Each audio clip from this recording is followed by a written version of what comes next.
Eu posso curar os seus 2 bebés, disse o menino de rua à empresária milionária. Helena olhou para ele com descrença e uma profunda dor. Como você, uma criança das ruas, poderia salvar os meus filhos quando os melhores médicos do mundo disseram que é impossível? Mas então, diante dos seus olhos, o milagre aconteceu. Acompanhe a minha história até ao fim e deixe um comentário a dizer de que cidade me está a assistir para que eu possa saber até onde a minha história chegou.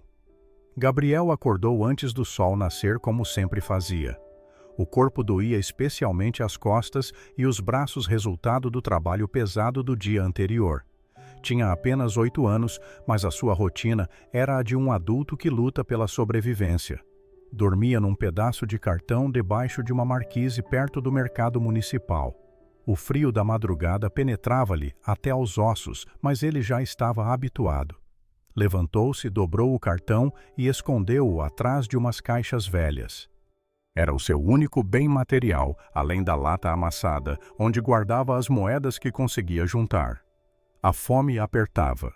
Gabriel caminhou até a padaria da esquina, onde o dono, o senhor Mário, às vezes deixava alguns pães do dia anterior.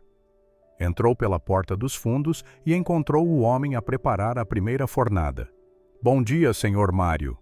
O padeiro olhou para ele com a mistura de pena e irritação que Gabriel conhecia bem. "De novo por aqui, miúdo, não tenho nada hoje." "Eu posso trabalhar, posso limpar o chão, tirar o lixo, carregar os sacos de farinha." O senhor Mário bufou. "És pequeno demais para carregar sacos de farinha. Pega aqueles 3 pães e desaparece, e não voltes antes de amanhã." Gabriel pegou os pães com gratidão genuína, mas sem exagerar. Aprendeu que demonstrar necessidade demais afastava as pessoas. Comeu um pão ali mesmo devagar, saboreando cada pedaço. Os outros 2 guardou-os no bolso das calças surradas. Precisavam durar até ele conseguir mais comida. O mercado municipal abria às 6 da manhã. Gabriel chegou meia hora antes e esperou à porta. Conhecia bem a rotina. Os caminhões dos fornecedores chegavam cedo e precisavam de ser descarregados. Ele oferecia-se para ajudar. Alguns motoristas aceitavam, outros mandavam-no embora com rispidez, mas Gabriel insistia sempre. Não tinha medo de trabalho pesado. O primeiro caminhão chegou trazendo engradados de bebidas. O motorista, um homem gordo chamado Toninho, acenou para Gabriel. "Vem cá, miúdo, 5 reais se ajudares a descarregar tudo." Gabriel pulou para a carroceria e começou a trabalhar. Os engradados eram pesados, alguns quase do tamanho dele, mas ele desenvolvera uma técnica para os mover sem se magoar muito. Suava e ofegava, mas não parava. Toninho observava impressionado. "És forte para caramba, miúdo, quantos anos tens?" 8. 8.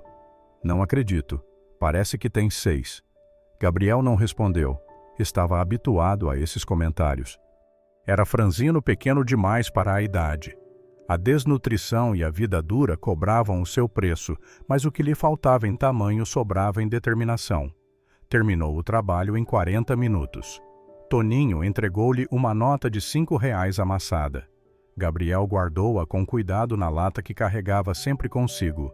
Cada moeda, cada nota, tudo ia para aquela lata. Era o seu futuro, o seu sonho de ter um lugar próprio algum dia. Não sabia quanto custava uma casa ou um quarto para alugar, mas imaginava que precisaria de muito dinheiro. Por isso guardava tudo. O dia seguiu com Gabriel a circular pelo mercado oferecendo os seus serviços. Carregou sacolas de compras para clientes, ajudou a organizar caixas num depósito, empurrou carrinhos de feira. No final da tarde, tinha conseguido mais 18 reais. Era um dia bom. Comprou uma marmita simples num boteco próximo e comeu com apetite voraz. A comida estava fria e oleosa, mas para ele era um banquete. Enquanto comia, ouviu os homens no boteco conversarem sobre futebol, sobre mulheres, sobre política. Gabriel prestava atenção a tudo. Aprendia sobre o mundo dessa forma, ouvindo conversas alheias. Não ia à escola, não sabia ler direito, mas entendia de pessoas. Sabia quando alguém estava a mentir, quando estava triste, quando estava em perigo. Essa sensibilidade mantinha-o vivo. Anoiteceu. Gabriel voltou para o seu cartão debaixo da marquise. Antes de dormir, contou o dinheiro da lata. Tinha R$ 143. Sentia-se rico, mas sabia que era pouco. Guardou a lata dentro das calças amarrada com um barbante para não cair durante a noite. Já tinha sido roubado antes e aprendeu a lição. O sono veio pesado, mas foi interrompido no meio da madrugada por uma sensação estranha. Gabriel acordou subitamente com o coração acelerado. Não havia barulho, não havia perigo aparente, mas algo dentro dele estava agitado. Sentou-se no cartão e olhou à sua volta. A rua estava vazia e silenciosa, mas a sensação não passava. Então veio a visão. Não era bem uma visão como nos filmes, nada cinematográfico ou brilhante. Era mais como um conhecimento que se instalava na mente dele sem pedir licença. Gabriel viu uma mulher alta e elegante com olhos cheios de dor. Viu 2 bebés pequenos tão frágeis que pareciam bonecas de porcelana ligados a máquinas. Viu o interior de um hospital, luzes frias, médicos de bata, e ouviu uma voz não externa, mas interna, clara como água. Vais curar estas crianças. Gabriel não era estranho a essas experiências. Desde pequeno mesmo, antes de perder os pais, tinha momentos assim. Sabia coisas que não devia saber. Sentia coisas que estavam a acontecer longe. A sua mãe, quando ainda era viva, dizia que ele era especial, que Deus tinha planos para ele. O seu pai achava tudo bobagem. Depois que os seus pais morreram no acidente, Gabriel ficou sozinho com esse dom estranho que não entendia direito, mas no qual confiava. Naquela madrugada, debaixo da marquise, Gabriel soube que em breve encontraria aquela mulher dos olhos tristes. Não sabia como, não sabia quando, mas sabia que aconteceria. E quando acontecesse, teria de estar pronto. Nos dias seguintes, Gabriel continuou a sua rotina, mas com uma atenção extra. Observava cada pessoa que passava, cada rosto, procurando pela mulher da visão. Uma semana passou sem nada, depois 2. Gabriel começou a duvidar, mas a sensação não o abandonava. Enquanto isso, do outro lado da cidade, Helena Montalvo vivia o seu próprio inferno particular. Tinha 42 anos, um império empresarial sólido, uma conta bancária que a maioria das pessoas não conseguiria gastar em várias vidas, mas nada disso importava. Os seus 2 filhos estavam a morrer. Miguel e Rafael tinham nascido há 3 semanas, prematuros de 6 meses, pesando menos de 1 quilo cada um. Helena passou por uma gravidez difícil, cheia de complicações, mas conseguiu chegar aos 6 meses. Quando os bebés nasceram através de uma cesariana de emergência, ela achou que o pior tinha passado. Estava enganada.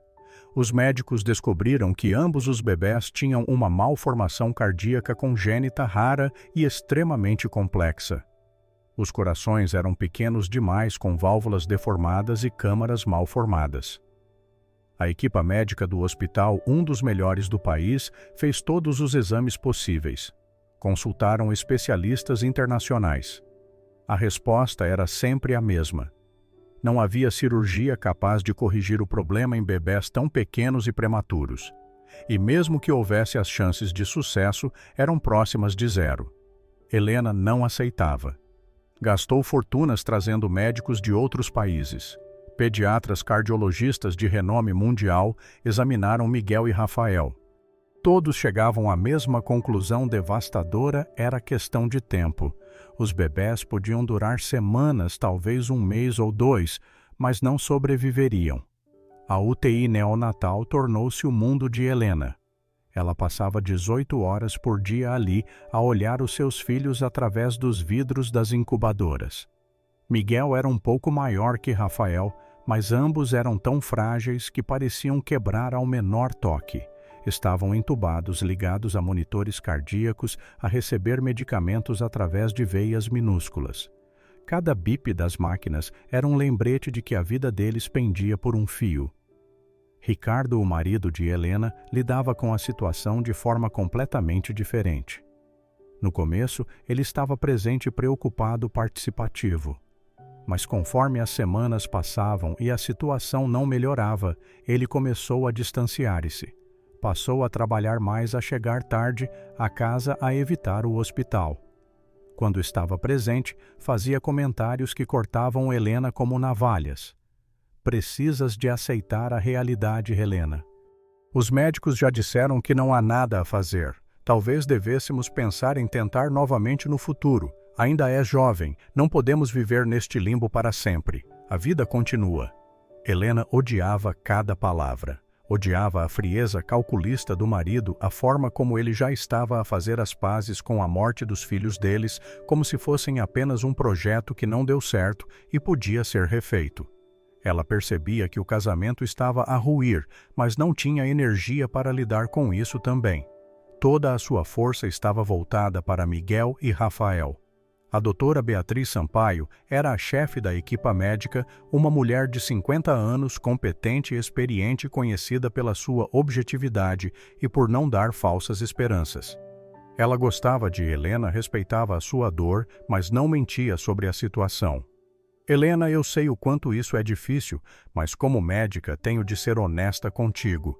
Os bebés estão estáveis no momento, mas é uma estabilidade artificial. As máquinas estão a fazer o trabalho que os corações deles não conseguem fazer. A qualquer momento pode haver uma falência múltipla dos órgãos. Precisas de te preparar. Helena ouvia, mas não aceitava. Não podia aceitar. Existe alguma cirurgia experimental, algum tratamento novo que ainda não tentamos? A doutora Beatriz suspirava. Já tinham tido essa conversa dezenas de vezes. Não existe cirurgia que resolva o problema deles neste momento. O tecido cardíaco é muito frágil. Qualquer intervenção seria fatal e não há tratamento experimental porque a condição deles é única. É uma combinação de malformações que raramente ocorre. Helena, sinto muito, mas já fizemos tudo o que a medicina permite. Foi depois de uma dessas conversas devastadoras que Helena saiu do hospital caminhando sem rumo. Não queria voltar para casa, não queria ver Ricardo, não queria falar com ninguém. Apenas andava pelas ruas tentando processar o caos interno que sentia. Estava num bairro comercial longe do hospital e longe da sua casa. Não conhecia aquela área. Passou por lojas, bares, um mercado municipal. Foi ali em frente ao mercado que viu o menino. Gabriel estava a negociar com um homem de fato que carregava várias sacolas de compras. Eu posso levar até ao carro do senhor só R$2. O homem olhou para ele com desprezo. Sai daqui, miúdo, vai pedir esmola noutro lugar. Não é esmola, senhor, é trabalho. Eu carrego as sacolas. Eu disse para saíres, não vou dar dinheiro a vagabundo. Gabriel recuou, mas não saiu. Esperou o homem ir embora e ficou ali procurando outro cliente. Foi então que os seus olhos encontraram os de Helena. Ela estava parada do outro lado da rua, a observar a cena. Algo no olhar daquele menino chamou a sua atenção. Não era a aparência miserável, não era a sujidade nas roupas ou o rosto magro.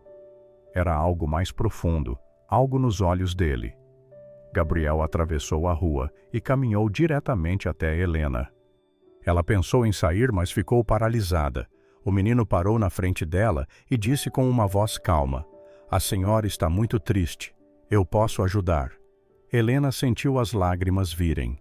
Como aquele menino sabia, como um miúdo de rua podia perceber o que ela escondia tão bem. "Você não pode me ajudar, criança. Ninguém pode." Gabriel não se moveu. Continuou a olhar para ela com aqueles olhos escuros e profundos. "Eu posso curar os seus 2 bebés." O mundo de Helena parou. Ficou gelada. "O que você disse? Os seus 2 bebés? Eles estão doentes do coração. Estão no hospital nas máquinas. Eu posso curá-los." Helena sentiu uma mistura de choque, medo e raiva. "Como você sabe disso? Quem te mandou falar comigo? Quem te contou sobre os meus filhos?" Gabriel balançou a cabeça. "Ninguém me contou. Deus mostrou-me. Ele mostrou. Os bebés mostrou, a senhora mostrou o hospital. Ele quer que eu os cure." Helena deu um passo para trás. Aquilo era loucura. Era algum tipo de golpe cruel. Alguém estava a usar aquele menino para se aproveitar dela. "Você está a mentir, alguém te pagou para falar isso comigo." "Não, senhora. Eu vi. Deus mostrou-me. Deixa-me orar pelos seus bebés. Só isso. Eu preciso de orar por eles. A mente de Helena estava em tumulto. Parte dela queria gritar, queria empurrar aquele menino e sair a correr. Parte dela queria acreditar desesperadamente que talvez, apenas talvez, houvesse algo além da ciência que pudesse salvar os seus filhos. Ela olhou à sua volta, procurando alguém que pudesse estar a controlar o menino, mas não viu ninguém suspeito. Eram apenas ela e Gabriel na calçada. Quem é você? Qual é o seu nome? Gabriel. Gabriel, eu não sei que tipo de brincadeira é essa, mas não é engraçado. Os meus filhos estão a morrer. Se você está a tentar enganar-me... Não estou, senhora. Eu juro, Deus mostrou-me. Ele sempre me mostra coisas. Eu sei que a senhora não acredita, mas é verdade. Por favor, deixe-me tentar. O que a senhora tem a perder? Helena ficou em silêncio. O que ela tinha a perder? Os médicos já tinham dito que não havia esperança. Miguel e Rafael iam morrer de qualquer forma. Deixar um menino de rua orar por eles mudaria alguma coisa. Provavelmente não. Mas Gabriel estava certo numa coisa. Ela não tinha nada a perder. Está bem, você pode orar, mas isso não significa que acredito em você. Gabriel sorriu. Era um sorriso genuíno sem malícia. Tudo bem, a senhora não precisa de acreditar em mim. Só precisa de me deixar orar. Helena levou Gabriel até ao estacionamento onde estava o seu carro. Durante o trajeto até ao hospital, ela observava o menino pelo retrovisor. Ele olhava pela janela com fascínio como se nunca tivesse andado de carro antes. Provavelmente não tinha mesmo. Helena sentiu uma pontada de pena, mas afastou o sentimento. Não podia distrair-se. Chegaram ao hospital no final da tarde. Helena estacionou e olhou para Gabriel. Escuta, antes de entrarmos, preciso que entendas uma coisa. Lá dentro há regras, é um hospital, as pessoas estão doentes, vais ter de seguir todas as instruções. E se isso for algum tipo de partida? Eu juro que não é partida, senhora. Eu prometo. Eles entraram. A recepcionista olhou para Gabriel com espanto, um menino sujo de roupas rasgadas a entrar naquele hospital de luxo. Helena percebeu os olhares e sentiu raiva. Não disse nada, apenas seguiu direto para os elevadores. Subiram até ao 5º andar onde ficava a UTI neonatal. Quando as portas do elevador se abriram, encontraram Ricardo no corredor a falar ao telemóvel. Ao ver Helena com Gabriel, ele desligou imediatamente e caminhou até eles com o rosto vermelho. Helena, que diabos é isso? Quem é esse miúdo? Ele vai orar pelos nossos filhos. Ricardo piscou como se não tivesse entendido. Ele vai o quê? Orar pelos nossos filhos, pelos Miguel e Rafael. Você enlouqueceu. Saiu do hospital e voltou com um menino de rua para fazer o quê? Orar, Helena, pelo amor de Deus, já não basta tudo o que estamos a passar. Agora quer transformar isso num circo. Helena encarou o marido. Os nossos filhos vão morrer, Ricardo. Os médicos já disseram, não há mais nada a fazer. Se esse menino quer orar, qual é o problema? Isso vai mudar alguma coisa para pior. Vai mudar a nossa imagem. Vai parecer que estamos desesperados a acreditar em charlatães. Nós estamos desesperados. Ou pelo menos eu estou. Você parece já ter feito as pazes com a morte deles. Ricardo deu um passo para trás, atingido pelas palavras. Isso não é justo. Justo é você sumir quando mais preciso de você. Justo é você falar em tentar novamente como se Miguel e Rafael fossem apenas produtos defeituosos. A discussão estava a atrair olhares. Uma enfermeira aproximou-se. Por favor, precisam de manter o volume baixo. Estamos numa UTI. Helena respirou fundo. Desculpe, vamos resolver isso. Ela segurou a mão de Gabriel e caminhou em direção à sala de entrada da UTI neonatal. Ricardo veio atrás furioso, mas sem saber como impedir. Dentro da sala encontraram a doutora Beatriz a revisar prontuários. Ao ver Gabriel, ela franziu a testa. Helena, quem é essa criança? Ele vai orar pelos meus filhos. A doutora Beatriz tirou os óculos e passou a mão pelo rosto. Helena, eu entendo que você está a sofrer, mas isso é um hospital. Temos protocolos. Não podemos deixar qualquer pessoa entrar na UTI. Ele não é qualquer pessoa. Ele vai ajudar os meus filhos. Helena, com todo o respeito, isso é ridículo. Orações não vão curar malformações cardíacas congênitas. Isso é ciência, não é religião. Doutora Beatriz, este hospital é meu. Eu sou dona de 51% das ações e aqueles bebés lá dentro são meus filhos. Estou a pedir com toda a educação que permita que este menino entre por alguns minutos, apenas alguns minutos. Ele não vai tocar em nada, não vai atrapalhar nada, só vai orar. A médica olhou para Helena, depois para Gabriel, depois para Ricardo, que estava pálido de raiva. Suspirou. Está bem, mas ele precisa de seguir todas as normas de higiene. Precisa de lavar as mãos, vestir as roupas de proteção, tudo. E fica no máximo 5 minutos. Não posso permitir mais que isso. Obrigada. A doutora Beatriz conduziu Gabriel até a área de higienização. Mostrou como lavar as mãos corretamente com sabão antibacteriano, esfregando cada parte. Gabriel seguiu cada instrução com cuidado. Depois vestiram-lhe um avental de proteção, uma touca, uma máscara e luvas. Ele parecia ainda menor com toda aquela roupa hospitalar. Entraram na UTI neonatal. Era uma sala ampla com iluminação suave e várias incubadoras, cada uma contendo um bebê prematuro. Miguel e Rafael estavam lado a lado em incubadoras transparentes. Gabriel aproximou-se devagar. Mesmo através da máscara, Helena podia ver que ele estava impressionado. Os bebés eram minúsculos. Miguel tinha 1 quilo, Rafael tinha 950 Joule. Estavam ligados a tubos de respiração, a sondas de alimentação, a monitores cardíacos. As telas mostravam os batimentos irregulares, as arritmias constantes. Os pequenos corpos mexiam-se levemente, lutando para viver. Gabriel colocou as mãos sobre o vidro da incubadora de Miguel, fechou os olhos. Helena, Ricardo e doutora Beatriz observavam. Havia mais 3 enfermeiras na sala. Todas pararam o que estavam a fazer para assistir àquela cena inusitada. Gabriel começou a orar. Não foi nada teatral, nada performático. Ele apenas falava baixinho, como se estivesse a conversar com alguém. Helena não conseguia ouvir todas as palavras, mas apanhava algumas. Senhor Coração, curar vida. Depois de uns 2 minutos, Gabriel tirou as mãos da incubadora de Miguel e foi para a de Rafael. Repetiu o processo, mãos sobre o vidro, olhos fechados, palavras baixas. Os monitores continuavam a bipar da mesma forma irregular. Nada mudava. Quando terminou, Gabriel abriu os olhos e olhou para Helena. Pronto, agora é esperar. Deus vai agir no tempo dele. Só isso, Ricardo falou com sarcasmo. Todo esse teatro para isso? Gabriel olhou para ele sem raiva, apenas com calma. Sim, senhor, só isso. Deus faz o resto. A doutora Beatriz conduziu Gabriel para fora da UTI, ajudou-o a tirar as roupas de proteção e levou-o até ao corredor. Helena acompanhou-os. No corredor, ela olhou para o menino e não soube o que dizer. Gabriel, obrigada por ter vindo. Eu não sei se vai funcionar, mas obrigada. Vai funcionar, senhora. Deus mostrou-me. Só precisa de ter fé.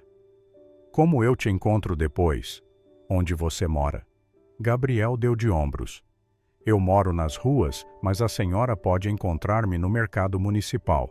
É onde eu trabalho sempre. Helena queria dizer algo mais, mas Gabriel já estava a caminhar em direção ao elevador.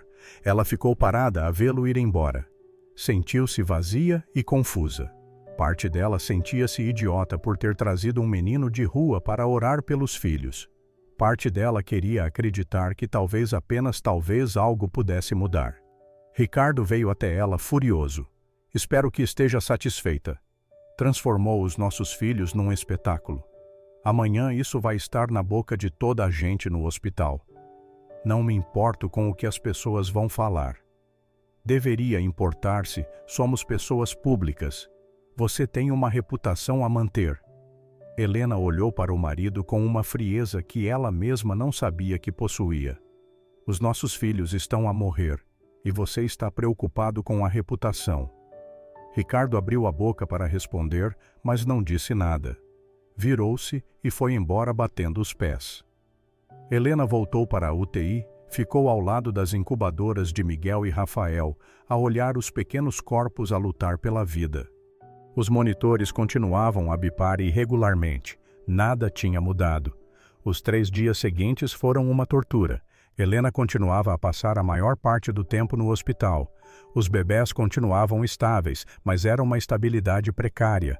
Qualquer mudança podia ser fatal. Os médicos faziam exames de rotina, ajustavam medicamentos, monitorizavam constantemente. A doutora Beatriz evitava falar sobre o episódio com Gabriel, mas Helena percebia que a médica achava tudo aquilo um desperdício de tempo. Ricardo quase não aparecia mais. Quando aparecia, ficava pouco tempo e mal falava com Helena. O casamento estava claramente a desmoronar, mas Helena não tinha energia para lidar com isso. Toda a sua atenção estava nos filhos.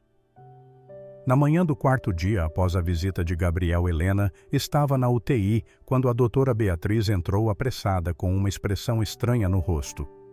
Helena, preciso que vejas uma coisa. O que foi? Aconteceu algo. Vem comigo.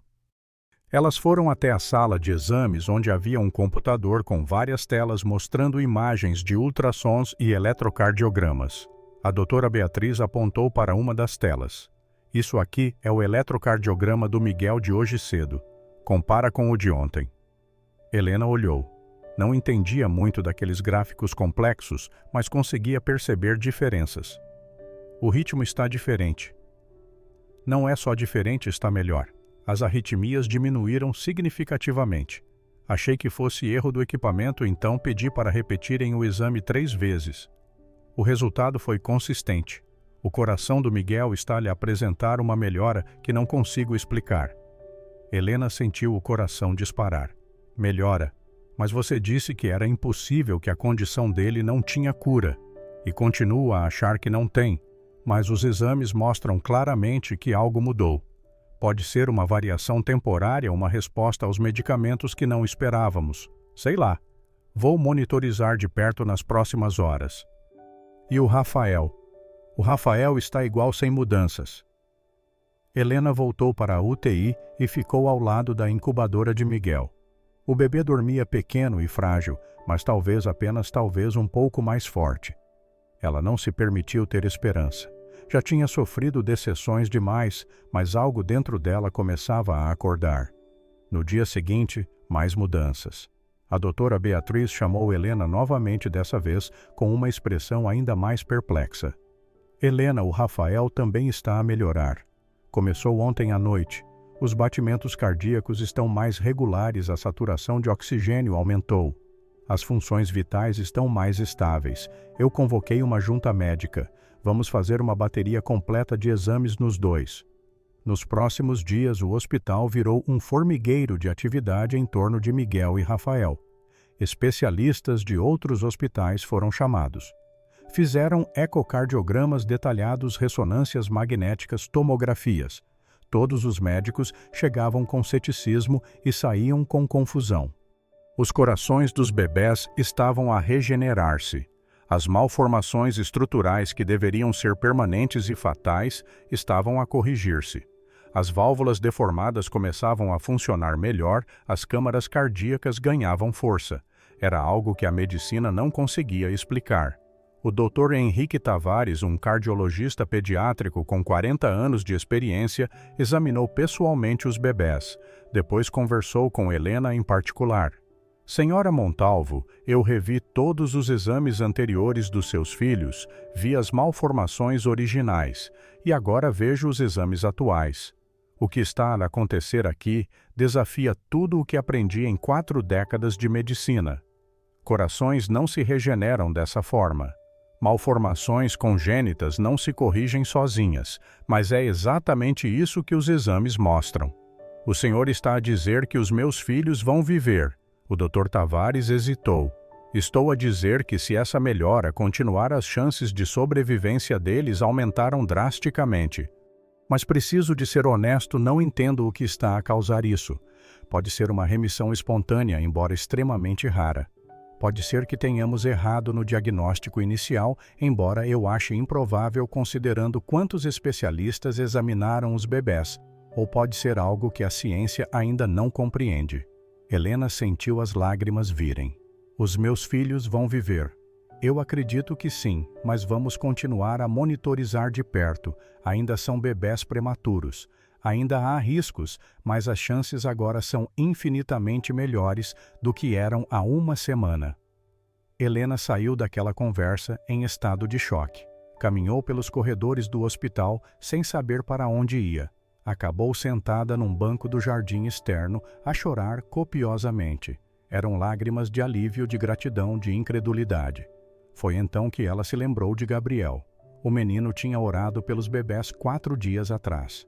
4 dias. E agora eles estavam a melhorar de forma inexplicável. Seria coincidência? A mente racional de Helena queria acreditar que sim, mas algo mais profundo dentro dela sussurrava que não.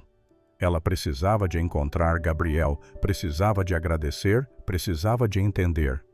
Saiu do hospital ainda naquele dia e foi direto ao mercado municipal.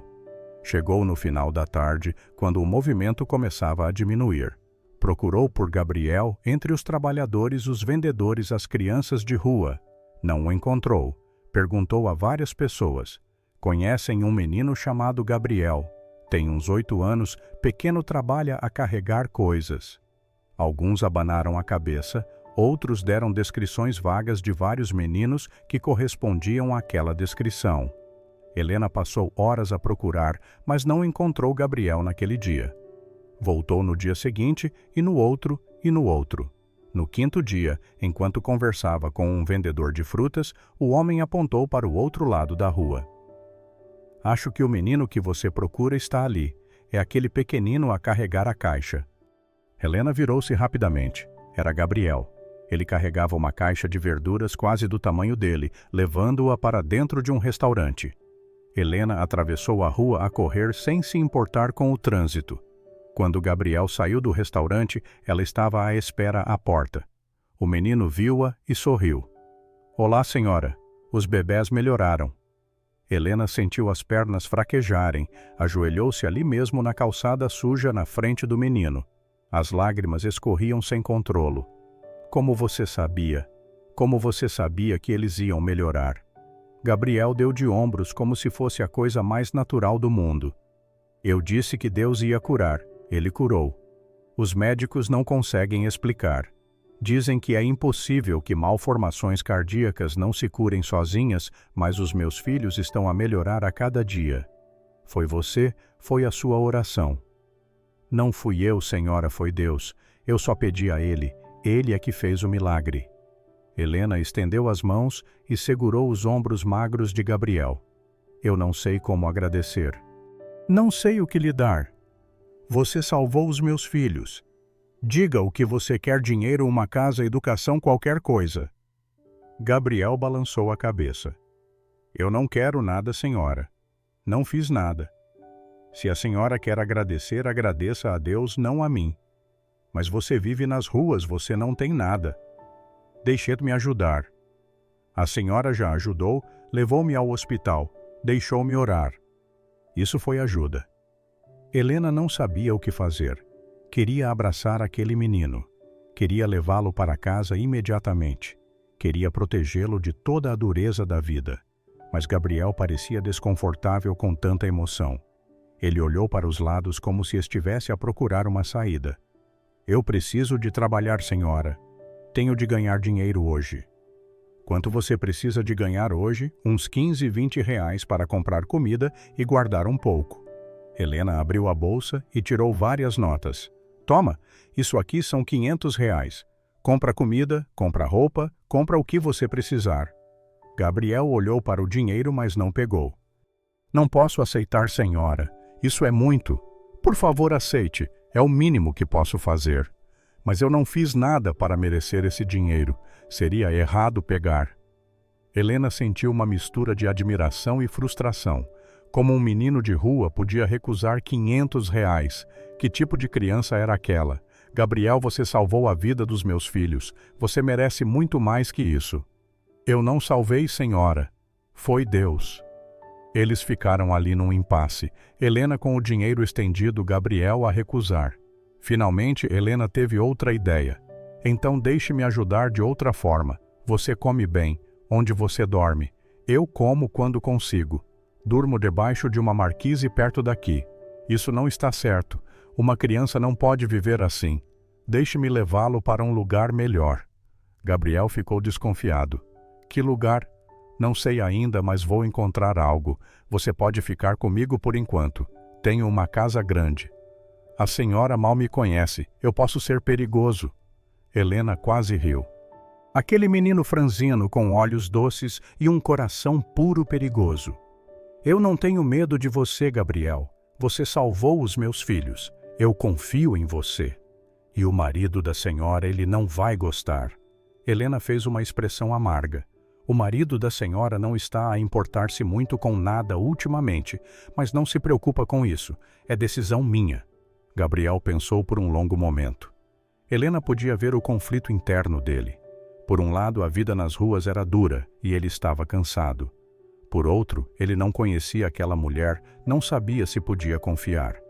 Mas algo nele, talvez a mesma voz que lhe mostrava coisas, dizia que estava tudo bem. Está bem, mas só por hoje. Amanhã eu volto para a rua. Combinado, só por hoje. Mas Helena já sabia que não seria só por hoje. Tinha outros planos. Ela levou Gabriel até o seu carro.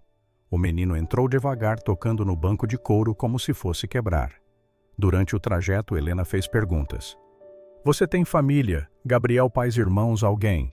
Os meus pais morreram quando eu tinha 5 anos. Foi um acidente. Um carro bateu neles e não tinha mais ninguém. Avós, tios. Tinha tios, mas eles não me quiseram. Disseram que já tinham problemas demais para cuidar de mais uma boca. Deixaram-me com uma vizinha, mas ela também não podia ficar comigo. Acabei por ir para a rua. Helena sentiu o peito apertar. Você está na rua desde os 5 anos. Desde os 5, 3 anos sozinho. Sim, mas eu viro-me bem. Sei trabalhar. Sei conseguir comida. Sei esconder-me quando há perigo. Helena não disse mais nada. Estava com medo de começar a chorar e assustar o menino.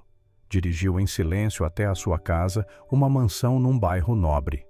Quando chegaram, Gabriel saiu do carro e ficou a olhar para a construção enorme com espanto. A senhora mora aqui sozinha. Moro com o meu marido, mas ele quase nunca está em casa. Vem, entra. Gabriel seguiu Helena para dentro. A casa era luxuosa com móveis caros, obras de arte nas paredes, pisos de mármore.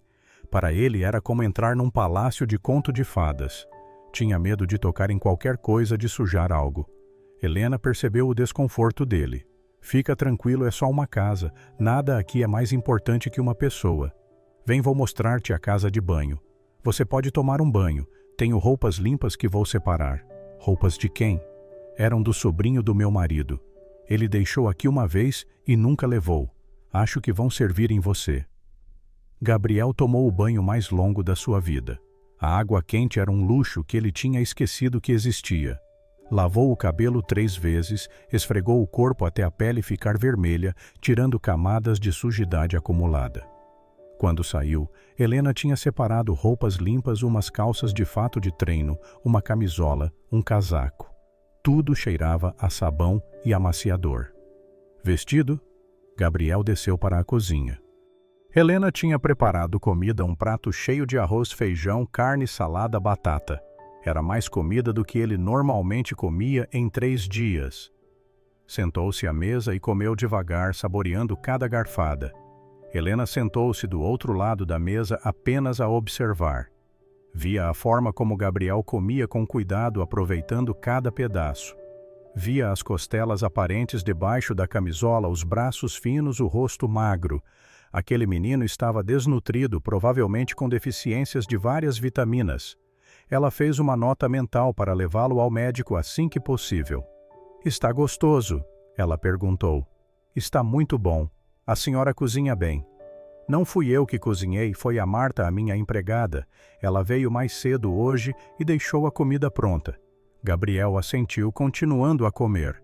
Quando terminou, estava satisfeito pela primeira vez em muito tempo. Helena levou o prato e voltou com uma sobremesa pudim. Gabriel comeu com os olhos a brilhar.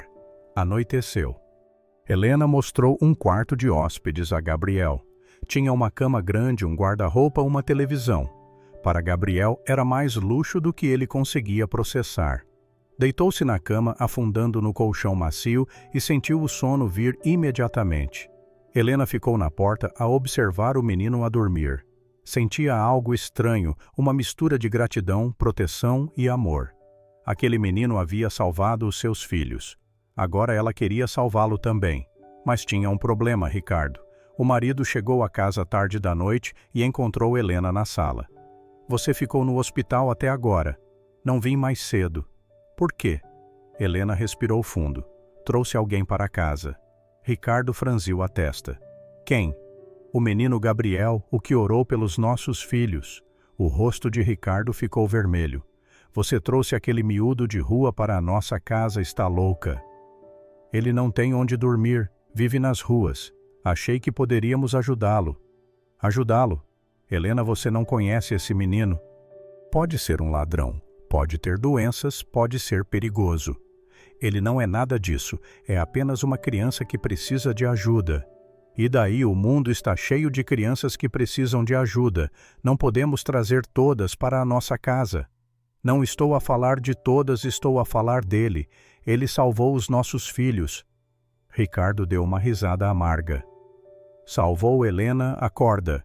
Os bebés melhoraram por razões médicas que os médicos ainda não entenderam completamente. Não foi por causa da oração de um menino de rua. Os médicos disseram que é inexplicável que malformações daquele tipo não se curam, mas curaram-se depois que Gabriel orou. Coincidência? Você realmente acredita nisso? Ricardo passou a mão pelo cabelo frustrado. Não sei no que acredito, mas sei que trazer esse menino para a nossa casa é loucura. Ele vai embora amanhã, não vai... Como assim? Helena levantou-se encarando o marido. Ele não vai embora. Vou cuidar dele. Você não tem autoridade para isso. É a minha casa também. E é minha também, e estou a dizer que ele fica. Ricardo e Helena ficaram a encarar-se. A tensão era palpável. Finalmente Ricardo balançou a cabeça. Faça o que quiser, mas não me envolva nisso. Aquele menino é problema seu. Ele subiu as escadas a pisar duro.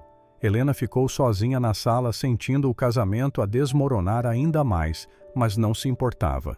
Os seus filhos estavam vivos. Tinha encontrado Gabriel. O resto ela resolveria depois. Nos dias seguintes, Helena recebeu a notificação de divórcio. Ricardo alegava que ela estava mentalmente instável, incapaz de cuidar adequadamente dos filhos. Usava como prova o episódio de levar Gabriel ao hospital, os gastos excessivos com caridade e as mudanças repentinas de comportamento. Pedia a guarda total dos gêmeos e 50% de todo o patrimônio do casal. Helena contratou os melhores advogados que o dinheiro podia comprar. Não ia deixar Ricardo levar os seus filhos e não ia deixar que ele destruísse financeiramente o que ela tinha construído. O império das clínicas médicas era principalmente dela. Ela tinha começado o negócio, tinha o feito crescer. Ricardo tinha ajudado com a parte legal, mas o trabalho principal era dela. O processo de divórcio foi brutal, durou meses.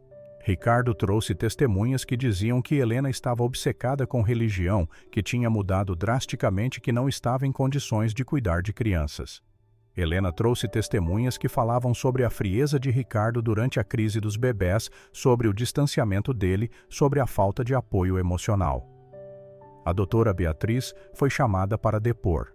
Ela contou sobre o episódio de Gabriel no hospital, mas também falou sobre a dedicação incansável de Helena aos filhos, sobre como ela nunca desistiu mesmo quando todos os médicos diziam que não havia esperança. Falou também sobre a melhora inexplicável dos bebés, admitindo que a ciência não tinha resposta para o que aconteceu. Durante todo esse período, Gabriel continuou a morar com Helena. Ela matriculou-o numa escola particular.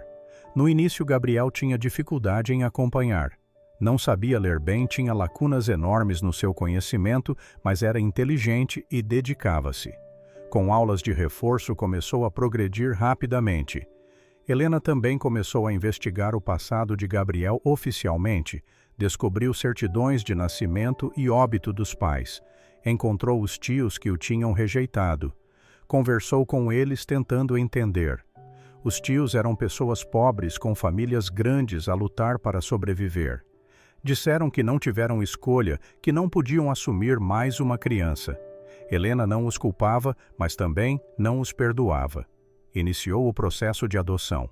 Foi complicado, porque Gabriel tinha parentes vivos, mesmo que eles o tivessem abandonado. Os tios precisaram de assinar documentos abrindo mão da guarda. Alguns assinaram imediatamente, outros tentaram negociar pedindo dinheiro em troca. Helena pagou não porque achasse certo, mas porque queria resolver tudo rapidamente. Miguel e Rafael saíram da UTI 3 meses após a oração de Gabriel. Os bebés estavam saudáveis, com corações a funcionar perfeitamente. Os médicos ainda não tinham explicação. Alguns falavam em remissão espontânea, outros em erro de diagnóstico inicial.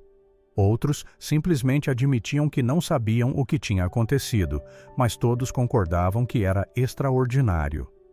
Helena levou os bebés para casa, contratou enfermeiras particulares para ajudar nos cuidados. Dona Célia, a senhora da igreja que costumava ajudar Gabriel, foi contratada como ama. Ela era uma mulher de 60 anos, religiosa, carinhosa, perfeita para cuidar das crianças. Gabriel adorou ter os bebés em casa. Passava horas a olhar para eles, a fazer caretas, tentando fazê-los sorrir. Miguel e Rafael pareciam reconhecê-lo. Acalmavam-se quando ele estava por perto. Dona Célia dizia que era porque Gabriel tinha um espírito bom que as crianças sentiam isso.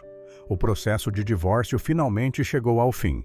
Quase um ano depois de ter começado, o juiz analisou todas as evidências, ouviu todas as testemunhas. No final, decidiu que Helena teria a guarda total dos gêmeos. Ricardo poderia visitá-los em horários determinados, mas não teria custódia.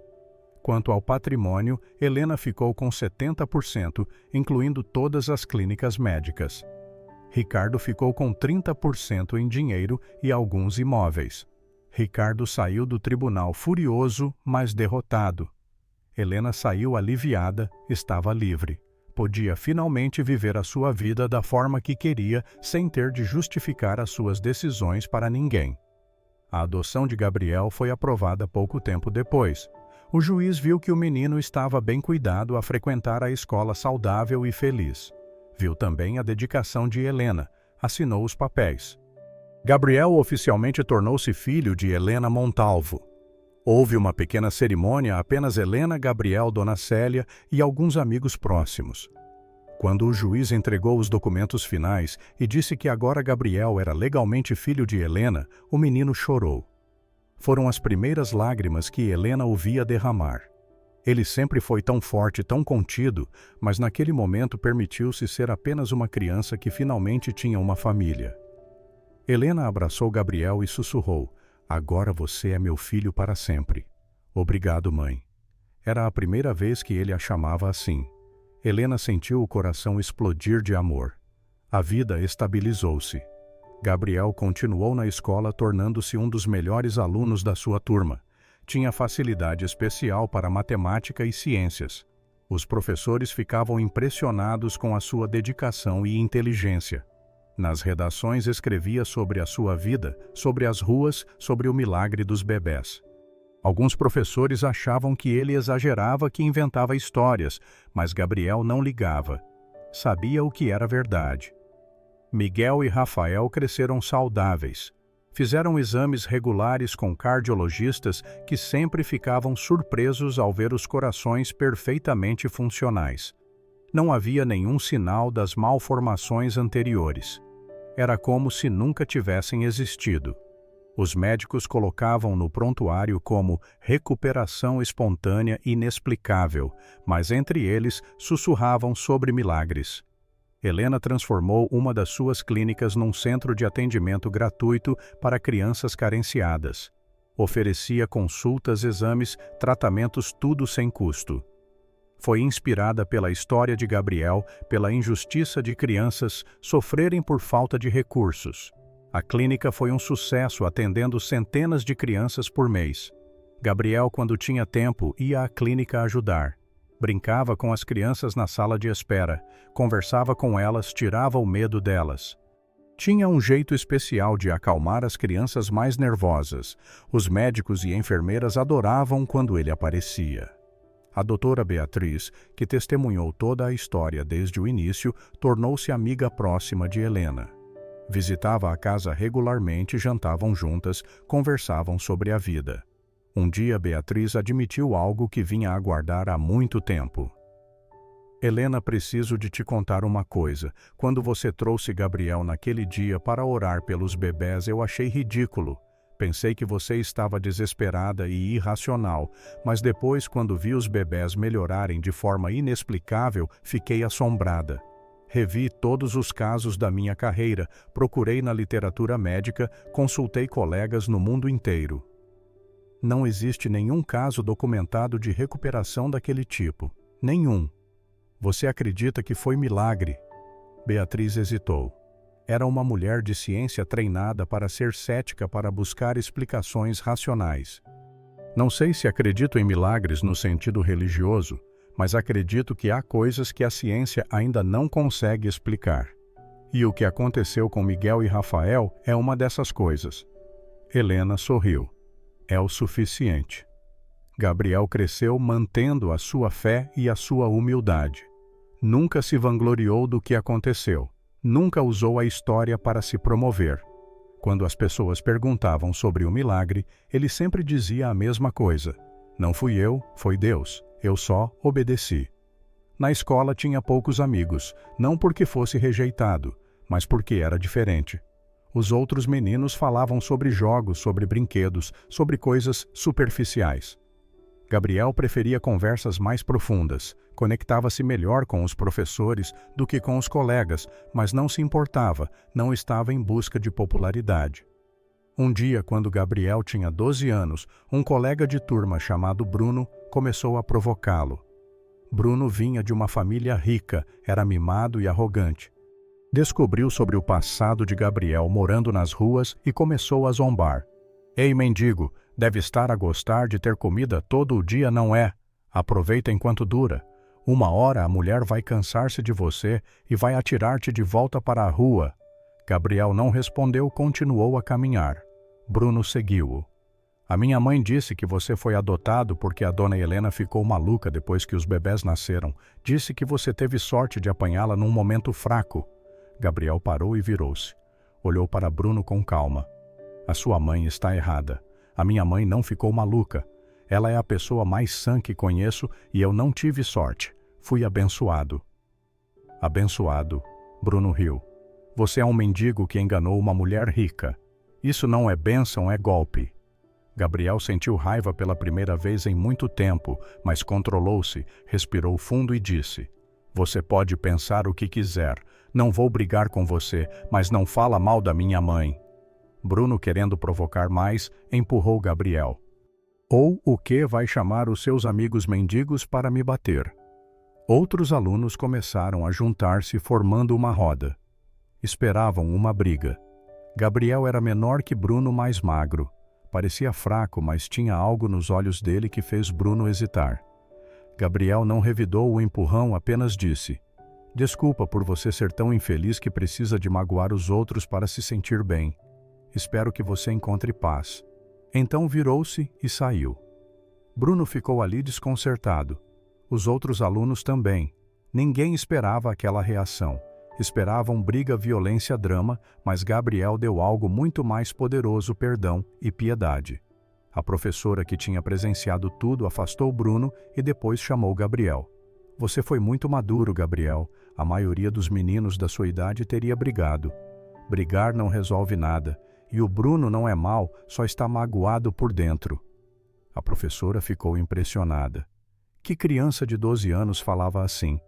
Helena soube do incidente quando a escola ligou.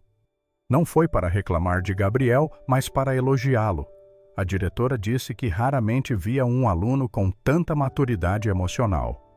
Helena ficou orgulhosa, mas não surpresa. Gabriel sempre foi especial. Os anos passaram. Gabriel tornou-se adolescente e depois jovem adulto. Manteve a sua essência humilde e bondosa com uma fé inabalável.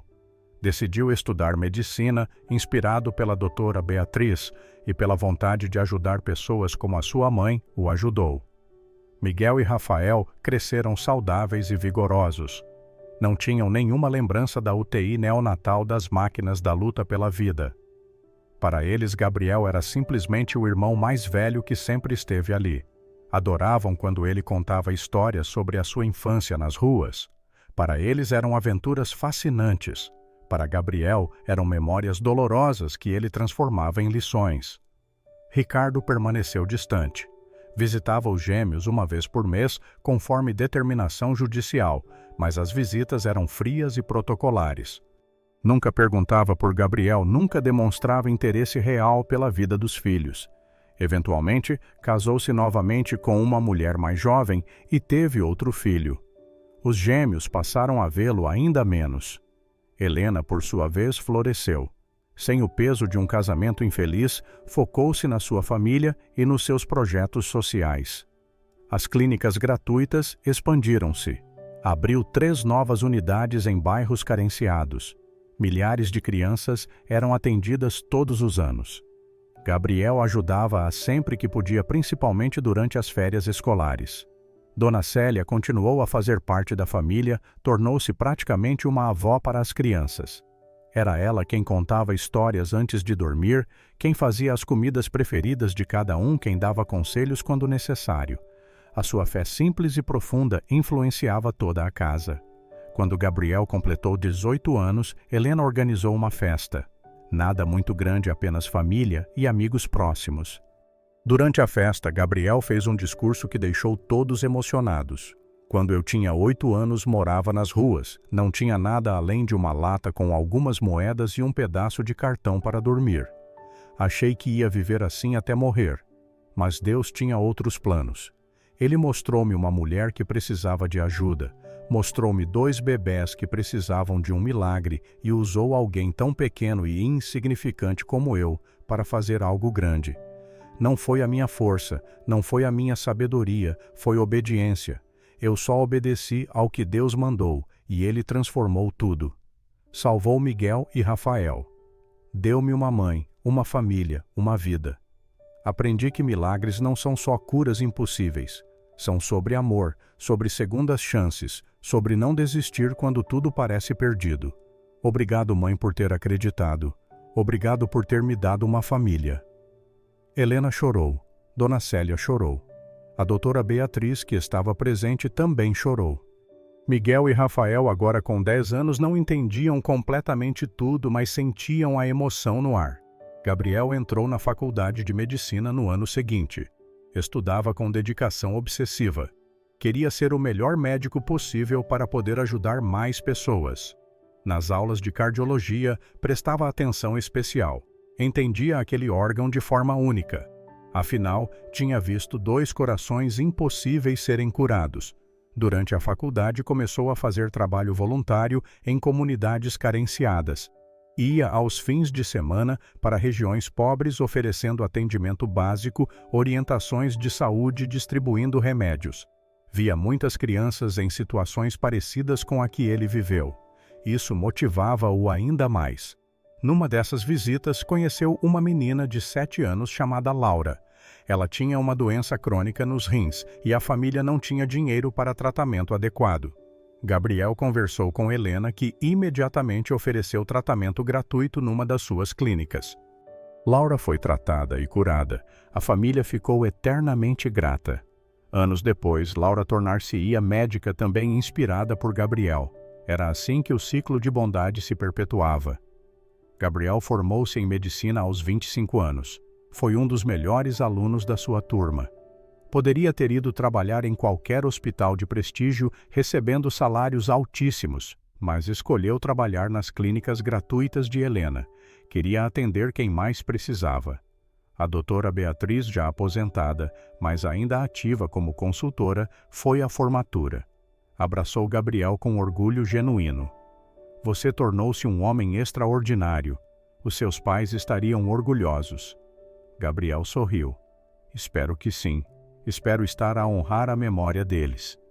Miguel e Rafael, agora com 17 anos, eram adolescentes saudáveis e cheios de vida. Miguel queria ser engenheiro. Rafael queria ser advogado. Ambos admiravam Gabriel profundamente. Ele era o herói deles, o irmão mais velho que sempre os protegeu, mesmo sem eles saberem disso. Um dia, Rafael perguntou: Gabriel, é verdade que você nos curou quando éramos bebés? Gabriel estava habituado a essa pergunta. Já tinha respondido várias vezes ao longo dos anos. Não fui eu que curei vocês, foi Deus. Eu só orei. Mas como você sabia que ia funcionar? Eu não sabia, apenas tinha fé e obedecia ao que me foi mostrado. Miguel, sempre mais cético, perguntou: Você ainda tem essas visões? Ainda vê coisas? Gabriel ficou em silêncio por um momento. Às vezes não é algo que eu controlo. Simplesmente acontece, mas aprendi a confiar. Não deve ser fácil, não é. Mas é um presente e com presentes vêm responsabilidades. Os anos continuaram a passar. Helena envelheceu com graça e sabedoria. Aos 60 anos, decidiu afastar-se da administração ativa das clínicas, deixando a gestão para profissionais de confiança. Queria passar mais tempo com a família, viajar, aproveitar a vida. Gabriel assumiu a direção médica de uma das clínicas gratuitas. Trabalhava longas horas, atendia dezenas de pacientes por dia, mas nunca reclamava. Sentia que estava a cumprir o seu propósito. Ricardo morreu aos 65 anos de um infarto súbito. Miguel e Rafael foram ao funeral, mas não sentiram grande tristeza. O pai tinha sido uma figura distante nas suas vidas. Gabriel não foi ao funeral. Sentiu que seria hipocrisia, já que Ricardo nunca o aceitou como filho de Helena. Dona Célia faleceu aos 82 anos a dormir tranquilamente. Foi um choque para toda a família. O funeral foi repleto de pessoas que ela tinha ajudado ao longo da vida. Gabriel fez o elogio fúnebre falando sobre como aquela mulher simples tinha moldado tantas vidas através do seu amor e fé. Todos choraram. A doutora Beatriz faleceu 2 anos depois, aos 86 anos. Até ao fim, manteve a sua curiosidade científica e a sua admiração pelo inexplicável. No seu testamento, deixou uma carta para Gabriel. Nela escreveu: Gabriel, você ensinou-me que a ciência não tem todas as respostas. Passei a vida inteira a buscar explicações racionais, mas a sua história mostrou-me que há mistérios que devemos simplesmente aceitar com gratidão. Obrigada por ter expandido a minha compreensão do mundo. Continue a fazer o bem. Gabriel guardou a carta como um tesouro. Quando Gabriel tinha 35 anos, Helena foi diagnosticada com cancro. Foi um golpe devastador. Ela lutou com tratamentos agressivos, quimioterapia, radioterapia, cirurgias. Gabriel estava ao lado dela em cada etapa, usando todo o seu conhecimento médico para garantir que ela tivesse o melhor tratamento possível. Durante um dos momentos difíceis, quando Helena estava fraca e exausta, ela segurou a mão de Gabriel e disse: Você sabe que eu não me arrependo de nada, não é de te ter trazido para a minha vida, de ter lutado por você de tudo. Eu sei, mãe, e eu também não me arrependo de nada. Você salvou-me, nós salvamos um ao outro. Helena lutou por 2 anos, mas o cancro era agressivo.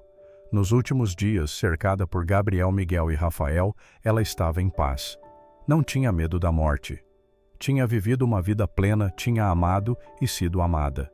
Tinha feito a diferença no mundo. Gabriel segurou a sua mão quando ela deu o último suspiro. Chorou como não chorava desde criança. Tinha perdido os pais aos 5 anos. Agora perdia a sua mãe novamente aos 35. A dor era profunda e real. O funeral foi imenso. Centenas de pessoas compareceram, pacientes que ela tinha tratado nas clínicas gratuitas, funcionários, amigos, conhecidos. Todos tinham histórias sobre como Helena tinha impactado as suas vidas. Gabriel fez o elogio fúnebre, apesar da dor. Falou sobre a mulher que encontrou um menino de rua e decidiu acreditar nele. Falou sobre coragem, sobre amor, sobre fé. Após a morte de Helena, Gabriel, Miguel e Rafael herdaram o império das clínicas e os bens da família, mas fizeram um pacto, manteriam o legado da mãe vivo. As clínicas gratuitas não apenas continuariam, mas expandir-se-iam. Cada um contribuiria à sua maneira. Gabriel continuou a trabalhar como médico nas clínicas. Miguel, agora engenheiro bem-sucedido, projetou novas instalações modernas e eficientes. Rafael, advogado, cuidou de toda a parte legal e estruturou uma fundação para garantir que o trabalho continuasse por gerações. Os 3 irmãos permaneceram unidos, ligados não apenas por sangue, no caso dos gêmeos, mas por algo mais forte, história compartilhada, amor e propósito comum. Gabriel nunca se casou. Dedicou a sua vida inteira a ajudar os outros. Tornou-se conhecido em círculos médicos e filantrópicos. Recebia convites para palestras, para entrevistas para contar a sua história. Aceitava alguns sempre com o mesmo objetivo: inspirar pessoas a acreditarem em milagres e a fazerem o bem. Numa dessas palestras, um jovem na plateia perguntou: Dr. Gabriel, o senhor realmente acredita que curou aqueles bebés com oração? Gabriel sorriu. Era uma pergunta que tinha respondido 1000 vezes, mas cada vez era importante. Não, eu não curei ninguém. Deus curou. Eu apenas fui obediente. E isso é algo que qualquer pessoa pode fazer: obedecer quando Deus chama a acreditar, quando tudo parece impossível amar, quando seria mais fácil rejeitar. Mas como saber quando Deus está a chamar? Você sabe. No fundo, você sempre sabe. É aquela voz que te pede para ajudar alguém, para fazer algo bom, para acreditar em algo maior. A questão não é saber, é ter coragem de obedecer. Gabriel viveu até aos 78 anos. Nunca parou de trabalhar, nunca parou de ajudar. Nos últimos anos, o seu corpo estava fraco, mas a sua mente permanecia afiada e o seu coração permanecia puro. No dia da sua morte, estava cercado por Miguel e Rafael, agora também idosos, e por dezenas de netos e bisnetos da família que Helena construiu. Morreu em paz, sabendo que tinha cumprido o seu propósito. No funeral, milhares de pessoas compareceram: pacientes, colegas médicos, pessoas cujas vidas ele tinha tocado direta ou indiretamente. Miguel, com a voz embargada, fez o elogio fúnebre. O meu irmão Gabriel não foi um santo, foi um homem. Um homem que teve uma infância terrível, que sofreu rejeição e abandono, que conheceu a fome e o frio, mas foi um homem que escolheu o bem, sempre que escolheu obedecer a algo maior que ele mesmo. E por causa dessa escolha, a minha vida foi salva. A vida do Rafael foi salva. Milhares de outras vidas foram salvas e transformadas. Gabriel sempre dizia que não foi ele quem fez o milagre, e talvez ele estivesse certo, mas ele foi o instrumento. E que instrumento poderoso foi! Rafael acrescentou: ele ensinou-nos que milagres não são apenas eventos sobrenaturais impossíveis. Milagres são também escolhas diárias de fazer o bem, de ajudar quem precisa de acreditar quando seria mais fácil desistir. A nossa mãe, Helena, ensinou isso ao escolher acreditar num menino de rua. Gabriel ensinou isso ao dedicar a sua vida aos outros, e nós tentaremos ensinar isso às próximas gerações. A história de Gabriel e Helena tornou-se lenda. Gerações futuras contariam sobre o menino de rua que curou 2 bebés impossíveis e sobre a mulher que teve coragem de acreditar. As clínicas gratuitas continuaram a operar por décadas depois, por séculos, ajudando milhões de pessoas. E em algum lugar talvez 2 espíritos se encontraram novamente, uma mãe e um filho, que se salvaram mutuamente, unidos por algo que a medicina não consegue explicar e que as palavras não conseguem descrever completamente, unidos por fé, por amor e por um milagre que começou com um encontro simples numa calçada e mudou tudo para sempre.